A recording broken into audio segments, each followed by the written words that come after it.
आप देख रहे हैं बिहार उज्ज्वल न्यूज और मैं हूं आपके साथ Pooja Chaubey. Union Bank of India के तत्वाधान में Bihar chamber of commerce and industries में हिंदी उत्सव 2023 का पुरस्कार वितरण और संस्कृत कार्यक्रम का आयोजन किया गया। इस कार्यक्रम के मुख्य अतिथि रहे राज्य चुनाव आयुक्त doctor Deepak Prasad, union Bank of India के क्षेत्रीय प्रमुख राजेश कुमार प्रज्वलकर इस कार्यक्रम का शुभारंभ किया। इस कार्यक्रम के मुख्य अतिथि डॉक्टर दीपक प्रसाद ने कहा कि बिहार के लिए और मेरे लिए बहुत ही सौभाग्य की बात है कि आज हिंदी उत्सव कार्यक्रम में उपस्थित हुए हैं।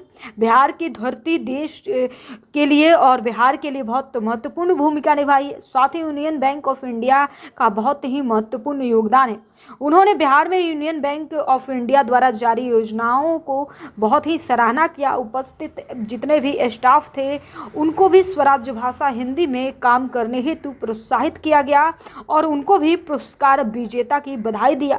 वहीं यूनियन बैंक ऑफ इंडिया के क्षेत्रीय प्रमुख श्री राजेश ने कहा कि हिंदी नहीं केवल हमारी मातृभाषा है बल्कि हमारे मातृभाषा भी है। हिंदी में कामकाज करना तथा इसके अधिक से अधिक प्रयोग करना हम लोगों का नैतिक कर्तव्य भी है।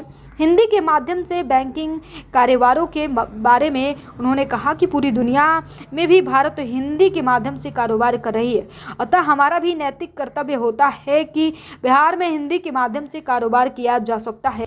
इस अवसर पर हिंदी पखवाड़ा 2023 के दौरान आयोजित विभिन्न पारियों में शामिल हुए। आपको बता दें कि 45 विजेता को सुरक्षित किया गया। तो ऐसे ही तमाम खबरों के लिए आप सभी बने रहिए हमारे साथ और देखते रहिए बिहार कार्यक्रम है। ये भारत सरकार हर सितंबर में हर साल हिंदी दिवस 14 सितंबर को आयोजित करती है। इसी दिन ये हिंदी को राजभाषा के रूप में अंगीकृत किया गया था और उसके बाद हिंदी पखवाड़ा मनाया जाता है, जिसमें हिंदी के प्रचार प्रसार के लिए विभिन्न तरह के कार्यक्रमों का आयोजन होता है, जिसमें लेख लिखने के लिए, निबंध लिखने के लिए आंसू भाषण की प्रतियोगिता होती है और इसी तरह के कई आयोजन हम लोग करते हैं। इन आयोजनों के बाद आज एक इसका समापन जो हम करते हैं तो वो इस रूप में हो कि लोगों को उत्साहवर्धन के उनको पारितोषिक दिया जा सके। फिर सालों भर जो शाखाएं अच्छा कार्य करते हिंदी में, जो कर्मचारी या अधिकारी अच्छा काम करते हैं हिंदी में, उनको भी हम लोग इसी कार्यक्रम में पुरस्कार देकर के सम्मानित करते हैं, ताकि इसी तरह से वो आगे भी काम करते रहें और औरों को भी प्रेरित करते रहें। सर, हिंदी में बहुत कलिष्ठ शब्द होते हैं, कुछ बैंकिंग टर्म्स हैं, उनको सरल बनाने के लिए कैसे आप लोग? देखिए, सामान्यतः हिंदी जो भाषा के रूप में इतना ग्राह्य है और यही एक भाषा है जो अंग्रेजी के शब्द, उर्दू के शब्द या किसी और भाषा के शब्द को इतने आसानी से अपने में समाहित कर लेती है, जिससे कि उसको यूज करने में भी कभी किसी तरह की कठिनाई ना यूज करने वाले के लिए ना उसको जिसको हम देते हैं उसको होती है।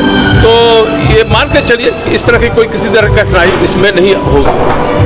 बैंकिंग को और सरल बनाएगी, हिंदी में लोग जो सामान्य मानव आराम से समझ सकें, उसको लेकर के आपके स्टाफ ट्रेनिंग कैसे ये सब चलता है? देखिए, सामान्यतः इसके लिए हम लोग कार्यशाला का आयोजन करते हैं, बराबर करते हैं और जो भी हमारे कर्मचारी अधिकारी हैं उनको हम साफ साफ निर्देशित किया जाता है कि किसी भी तरह का पत्राचार जो हिंदी में आए तो उसका मूलतः हिंदी में ही जवाब देना ही देना है, और अगर वो कभी अंग्रेजी में भी आता है तो इनकरेज करते हैं हम उनको कि हिंदी में कृपया इसका जवाब दें, जिससे कि हिंदी में काम करना और लोगों को ज़्यादा सुलभ रूप में बैंकिंग के जो प्रोडक्ट है, जो सुविधाएं हैं, उनको उनके डोर स्टेप पर पहुंचाया जा सके। इसका हमारा बहुत बहुत प्रयास रहता है।